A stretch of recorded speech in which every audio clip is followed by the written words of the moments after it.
the weight of our efforts. Is salvation something we achieve, or is it a gift we receive? This question sits at the heart of our existence. It shapes how we see the world. It determines how we live our lives. Many of us, perhaps without realizing it, live as if salvation is earned. We strive, we toil, we chase after some distant sense of peace and fulfillment. We believe that if we just work hard enough, if we are good enough, then we can secure our own salvation. But what if we have it all wrong? What if our tireless efforts, our constant striving, are actually carrying us further away from the truth?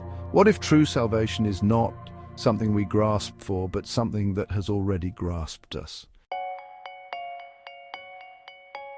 Building towers to heaven. The desire to earn salvation is not new. Throughout history, cultures and religions have offered paths to enlightenment, to heaven, to nirvana. We see it in the ancient rituals of sacrifice and penance. We see it in the modern pursuit of self-improvement and moral perfection. Even secular movements like climate activism carry echoes of this desire. The underlying message is often the same. Humanity is broken, and it is up to us to fix ourselves. We build towers of good deeds, hoping to reach heaven. We craft intricate systems of rules and regulations, believing that perfect obedience will grant us peace.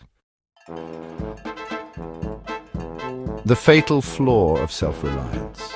But there is a fatal flaw in this endless pursuit of self-salvation. It is rooted in arrogance. It assumes that we, in our finite wisdom and flawed humanity, have the capacity to bridge the infinite gap between ourselves and God. We believe that we are capable of achieving what has always been impossible on our own. The truth is, we can't save ourselves. Our best efforts, our greatest achievements are like filthy rags compared to the perfect righteousness of God. We are utterly dependent on something or someone outside of ourselves. Grace, the bridge we could not build. This is where grace enters the picture. Grace is not about what we do, but about what God has already done. It is the realization that we are not saved by our efforts, but by his sacrifice. While we were still sinners, Christ died for us. He bridged the gap that we could not bridge.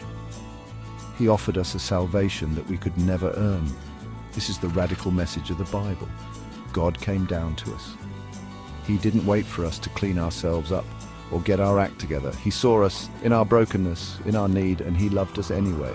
He offered us a gift, freely given, with no strings attached.